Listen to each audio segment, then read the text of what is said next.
नमस्कार, मेधज astro channel पे मेधज परिवार एवं संस्कार में आप सबका बहुत बहुत स्वागत है। दिन 23 जुलाई गुरुवार, तिथिश्च श्रीमापनोति, तिथि है नौमी तिथि। नौमी तिथि सुबह 7 बजे तक है, तत्पश्चात 10वीं तिथि है। एक्चुअली नौमी और 10वीं दोनों को ही युक्त माना जाएगा। आज नौमी और 10वीं दोनों ही तिथियों पे सिंह और वृश्चिक राशि दग्ध हो जाती है। सिंह राशि में केतु हैं जो कि वक्री रहते हैं, तो सिंह राशि में केतु की वजह से ये तिथि राजयोगकारी हो जाएगी। वैसे भी गुरुवार को नौमी तिथि जबरदस्त अमृत योग बनाती है और 10वीं तिथि भी गुरुवार को राजयोग बनाती है। नौमी तिथि का जो स्वभाव है, जो रिजल्ट्स हैं, वो शनिदेव के अनुसार होते हैं।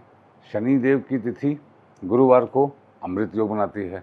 10वीं तिथि पूर्णा तिथि है जिसका स्वभाव गुरु जैसा होता है, वो गुरुवार को सिद्धि योग बनाती है। तो इस प्रकार से ये दिन बहुत ही शुभ दिन हो गया और नक्षत्र भी विशाखा है जो कि गुरुवार को शुभ होता है। तो घुमा फिरा के सब तरफ से देखा जाए तो आज का दिन एक शुभ दिन कहा जाएगा, जैसा अभी तक प्रतीत हो रहा है।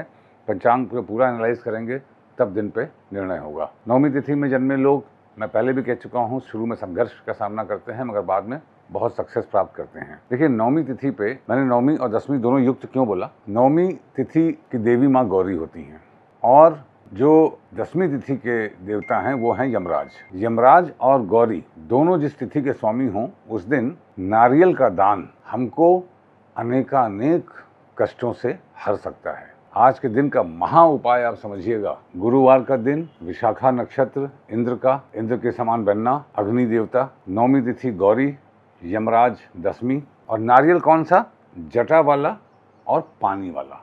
आप अगर मार्केट से खरीदेंगे तो वो नारियल जिसको हिलाएंगे तो उसमें अंदर पानी होता है, सूखा नहीं, जटा वाला नारियल जिसमें पानी होता है। अब नारियल जटा वाला, पानी वाला अपने ऊपर से 11 बार फेर के मंत्र कौन सा जपेंगे, राम राम रामेति मनोरामे मनोरमे सहस्र नाम तत्तुल्यम राम नाम वरानने। ये मंत्र भगवान विष्णु का नाम है जो हमारे पालक हैं, जो इस सृष्टि के मालिक हैं। इस मंत्र की भी एक कहानी है जो मैंने पहले बताई थी कि भगवान शिव एक बार भोजन का इंतजार कर रहे थे। माँ पार्वती जो है वो विष्णु सहस्र नाम का पाठ कर रही थी, तो उन्होंने बोला मुझे भूख लगी है।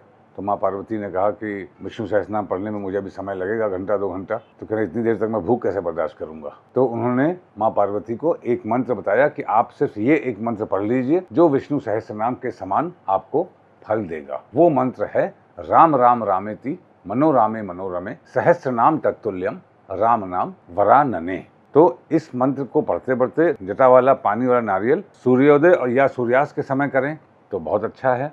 दिन में भी अभिजीत मुहूर्त के समय कर सकते हैं, वो भी अच्छा रहेगा। आपकी जो श्रद्धा हो, जिस समय भी हो, बस ये है कि उसको अपने ऊपर से फेर के 11 बार मंत्र करके राम राम रामेति मनोरामे मनोरमे सहस्र नाम तत्तुल्यम राम नाम वरानने, राम राम रामेति मनोरामे मनोरमे सहस्र नाम तत्तुल्यम राम नाम वरानने 11 बार करके बहते पानी में बहाना है। ये याद रखिएगा, नहर के पानी में नहीं, जहाँ जो क्लोज पानी हो वहाँ नहीं, कंटेनर वाला पानी नहीं, जो पानी बह रहा हो। अब इसका आप साइंटिफिक कॉन्सेप्ट समझिए क्या है। नारियल ही वो फल है जो पानी में 6 महीने तक रहता है। 6 महीने तक रहने पे क्या है, सब पानी के जो जीव जंतु हैं वो उनका भोजन बनता है और नारियल की बलि दी जाती है। जैसे बलि जानवरों की दी जाती है, तो जानवरों की बलि न देकर उसी के समान नारियल को भी काटा जाता है और देवी के सामने अर्पित किया जाता है। जैसा कि आप लोग नवरात्र वगैरह में जब पूजा होती होगी तो आप देखते होंगे। नारियल बेसिकली क्या है, नारियल बेसिकली हमारा सर है। नारियल हमारे सर का प्रतीक है। सर में क्या है,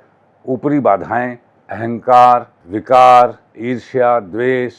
चंद्रमा मनसो जायते, मन का कारक है। तो जो भी नजर लगना इत्यादि, ऊपरी बाधा, वशीकरण इत्यादि जैसा लोग कहते हैं, मैं इस सब में बहुत बिलीव नहीं करता, मगर जो शास्त्रगत है मैं आपको वो बता रहा हूँ। जैसा देवी भागवत महापुराण जो मैंने गाया था उसमें पढ़ा था मैंने। तो जटा वाला, पानी वाला नारियल अपने सिर से फेर कर बहते पानी में आज के दिन बहा देना, ये अत्यंत श्रेयस्कर होगा। वैसे भी अब परसों से विष्णु जी योग निद्रा में चले जाएंगे, चतुर्मास का आरंभ हो जाएगा, जिस पे हम लोग बात करेंगे कल या परसों में। तो आज के दिन देवी और यमराज दोनों की कृपा प्राप्त करने के लिए, देखिए मैं ये इसलिए बोल रहा हूँ, इसके पीछे कॉन्सेप्ट भी है, क्योंकि नौमी तिथि रिक्ता तिथि है, शनिदेव के अनुसार फल है इसका। शनिदेव मीन राशि में है, जल तत्व राशि में है, समुद्र की राशि में है। गुरुवार का दिन है, गुरुदेव कर्क में है, जल तत्व राशि में है। नौमी तिथि का जो कारकत्व है वो मंगल देव के अनुसार होता है। मंगल देव मृगशिरा नक्षत्र में आज ही आने वाले हैं। मृगशिरा क्या है, सर्च ऑफ लाइट, खोज, ठीक है। ये मंगल के अनुसार फल है। दसवीं तिथि क्या है? यमराज हैं। इनका कार्यकर्ता शुक्रदेव के अनुसार होता है। शुक्रदेव पूर्वा फाल्गुनी नक्षत्र में है, जो कि सिंह राशि में है। शुक्र हैं देवी, सिंह राशि है शेर, तो देवी शेर पे सवार हैं। गुरुवार का दिन है, गुरुदेव जल तत्व राशि में है।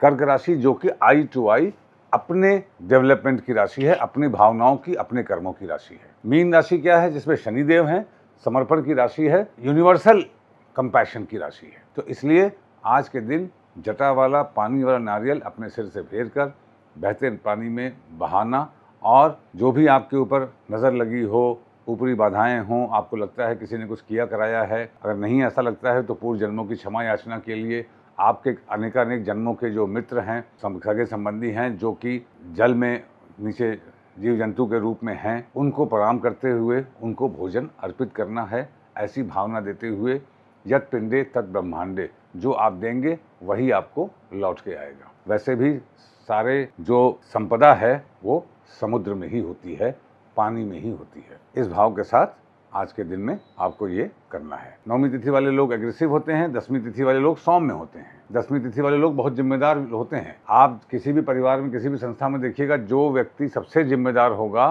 कोई फंक्शन हो, शुरू में टेंट लगवाए और आखिरी में टेंट जब चला जाए तब जाए टेंट वाला, वो समझिएगा दसवीं तिथि वाला है, क्योंकि यमराज कभी छुट्टी नहीं लेते हैं। जब उनकी ज़रूरत होती है तब आते हैं, उनका कोई सैटरडे संडे छुट्टी नहीं होती है। तो वारात आयुष्वर्धनम, वार है गुरुवार। गुरुवार के दिन अब देखिए यहाँ से कैच शुरू हो जाएगा, सावधानी क्या क्या रखनी है। गुरुवार के दिन कोई प्लैनेट रेवती में हो, अनुराधा में हो, अश्वनी में हो, पुनर्वसु में हो, पुष्य में हो तो सर्वार सिद्धि योग बनाता है। तो रेवती में शनिदेव हैं, सर्वार सिद्धि योग बना रहे हैं। नारियल दान अत्यंत उत्तम। अनुराधा में कोई प्लैनेट नहीं है, अश्वनी में कोई नहीं है, पुनर्वसु में बुध देव हैं, दान अत्यंत उत्तम नारियल का। पुष्य में गुरुदेव स्वयं हैं, सर्वार सिद्धि योग बना रहे हैं, अत्यंत उत्तम है नारियल का दान। समुद्र में नारियल प्रवाहित करना या पानी में, बहते पानी में। किन चीज़ों से बचत होनी है? उत्पात आदि योग में, रोहिणी में अगर कोई प्लैनेट हो आज तो उत्पात योग, मृगशिरा में हो तो मृत्यु योग। मृगशिरा में मंगल आ रहे हैं और रोहिणी से आ रहे हैं, उत्पात और मृत्यु के बीच में मंगल प्रदान कर रहे हैं। मंगल देवी के साधक हैं। मंगलवार के दिन यदि अश्वनी नक्षत्र हो या शतभिषा हो तो देवी साधना बेस्ट होती है। तो मंगल देवता के कुप्रभावों से भी आज बचत मिलेगी, इसलिए ये दान नितांत आवश्यक है। योगात रोग निवारणम, योग है शुभ योग। शुभ योग धनिष्ठा नक्षत्र में होता है। धनिष्ठा में राहु हैं, राहु देवी के साधक हैं। राहु इज गॉड ऑफ कलयुग। कुंभ राशि में है, कुंभ राशि वायु तत्व राशि है। वायु स्ट्रेंथ होती है, राहु ददाती बाहुबलम। आज के दिन ये नारियल फेर के बहते पानी में बहाने से आपको बाहुबल भी प्राप्त होगा, शरीर की बीमारियां भी दूर होंगी। एक नारियल बहाइए चाहे 11 बहाइए, ये आपकी अपनी श्रद्धा के ऊपर है। मैं हमेशा ग्रहों से जोड़ता हूँ, क्योंकि नौवीं युक्त दसवीं है तो या तो 9 नारियल या 10 नारियल या 9 + 10 19 नारियल। यथाशक्ति तथा भक्ति, यत् पिंडे तत् ब्रह्मांडे। जैसा शरीर में है वैसे ही ब्रह्मांड में है। जाकी रही भावना जैसी, प्रभु मुहूर्त देखी तिन वैसी। जैसी भावना से आप करेंगे वैसी ही भावना आगे मिलेगी आपको। नक्षत्रार्थ हरते पापम, नक्षत्र है विशाखा नक्षत्र। विशाखा नक्षत्र मैंने बताया भगवान इंद्र हैं, अग्नि है, वाया वाया है। जब विशाखा नक्षत्र चूंकि साउथ डायरेक्शन का आखिरी नक्षत्र है तो बाकी डायरेक्शन के पहले नक्षत्र जागृत हो जाएंगे। कौन सा? कृतिका, धनिष्ठा, अनुराधा। अब आप इसमें देखिए कॉमन क्या है? कॉमन है धनिष्ठा। धनिष्ठा में राहु है, इसलिए भी देखिए ये उपाय अत्यंत श्रेयस्कर है। राहु देवी के साधक है। करणाकार सिद्धिश्य, करण है कौलवकरण, कौलवकरण तत्पश्चात तैतिलकरण। मंगल और बुध, मंगल और बुध से युक्त ये कर्म हमें करने हैं। बाधक है कि नहीं आज? तो तुला में है चंद्रमा, चर है तो एकादश भाव बाधा है। एकादश भाव में सूर्य की राशि है। सूर्य कहाँ है? कर्क राशि में है। क्या कर्क राशि का तुला राशि से या शुक्र से संबंध बन रहा है? नहीं बन रहा है। ऐसा संबंध मत जोड़िएगा कि शुक्र सिंह की राशि में है, इसलिए आज के दिन में कोई बाधा नहीं है। नौवीं तिथि है तो केतु सिंह राशि में राजयोग बना रहे हैं, और 10वीं में भी केतु क्या है? जिनके सिर नहीं है। सिर नहीं है मतलब ईगो नहीं है, तो आप भी आज अपना सिर काट दीजिए। सिंबॉलिकली सिर काटना मतलब नारियल है सिर, दान दे दीजिए, पानी में बहा दीजिए, ठीक है। अब इसी में आरूढ़ देख लीजिए, तो चंद्रमा तुला राशि में है, तो वहां से उनकी मूल त्रिकोण राशि वृषभ है, वो अष्टम है। तो वृषभ से अष्टम क्या हुआ? धनु। क्या बात है! धनु राशि वैसे ही धर्म की राशि है, अग्नि तत्व राशि है। आज के दिन चंद्रमा धनु में बैठा, जानिए कार्य कर रहे हैं धनु में बैठ के, और रिजल्ट देंगे तुला का। ऐसा जानिए। इस वीडियो को देख के आप लत्ता, घात इत्यादि आप जोड़ लेंगे। जो नक्षत्र बताए उनको 2 घटी मुहूर्त भी यहाँ पे है आज का, उसमें आप देख लीजिए। 2 घटी मुहूर्त में आप देखिएगा जो समय रेवती का हो, अनुराधा का हो, अश्विनी का हो, पुनर्वसु का हो, पुष्य का हो, ये अच्छे आने चाहिए। अगर खराब जाते हैं तो आपके कर्मों में चिंता का विषय है। जो कठिन समय है वो रोहिणी, मृगशिरा, आर्द्रा का है। इस समय पे आपको सावधान रहने की आवश्यकता है। अगर ये समय भी अच्छे बीतते हैं इसका मतलब आपका कर्म अच्छे दिशा में जा रहा है। आगे हम लोग बढ़ते हैं। आज अभी तक हमने वृषभ राशि तक बात की। देखिए, मैं बाधक बताने की कोशिश कर रहा हूँ। हर एक लग्न का बाधक मैं जानबूझ के डिटेल में बता रहा हूँ ताकि आपको बाधक की प्रैक्टिस हो जाए। माय डियर फ्रेंड्स, बाधक वो कॉन्सेप्ट है जिससे आपको बाधक और आरूढ़ अपनी सच्चाई मालूम चलती है। जो हम कर्मों के लिए दूसरों को दोष देते हैं, एक्चुअली हमारे ही कर्मों में सब राज छिपे हैं। ये बात बाधक एक्सप्लेन करता है। अब जैसे मिथुन लग्न है तो मिथुन लग्न में सप्तम भाव बाधक होता है। सप्तम भाव में धनु राशि है। धनु राशि, अब देखिए कुंडली में क्या गुरु का मिथुन राशि से या बुध से संबंध बन रहा है। अगर बन रहा है तो लग्न पे बाधा है, अगर नहीं बन रहा है तो बाधा नहीं है। अगर बाधा है तो रुक रुक के सारे कार्य होंगे। उन वर्षों में जब गुरु एक्टिवेट होते हैं तब बाधा होगी। उन वर्षों में जब बुध एक्टिवेट होते हैं तब बाधा होगी। एक्टिवेशन ईयर्स मैंने पहले बता रखे हैं आपको, उन वीडियोस में आप जाके रेफर कर लीजिएगा। गुरु का 16वां साल, सूर्यदेव का 22वां साल, चंद्रमा 25, बुध 26, शुक्र 28, मंगल 42, राहु 36, शनि 48, केतु। हर साल का भी एक्टिवेशन ईयर आप देखिए। अब जैसे आपके मान लीजिए 35वां साल चल रहा है तो 1, 2, 3 ऐसे करके साल जोड़िए हर हाउस के। 35वां साल मतलब ये साल।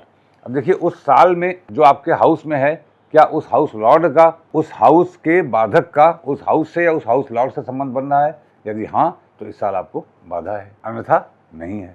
तो मिथुन में पहला भाव तो ये हो गया।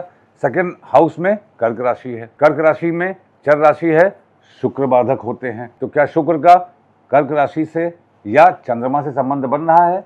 अगर बन रहा है तो इसका मतलब कुटुंब, धन, वाणी, कोष में बाधा है, अन्यथा नहीं है। तीसरा भाव भाई बहन का है, ट्रैवल्स का है, क्रिएटिव एक्सप्रेशन का है, यात्रा का है, एंटरप्रेन्योरशिप का है। तो सिंह राशि है।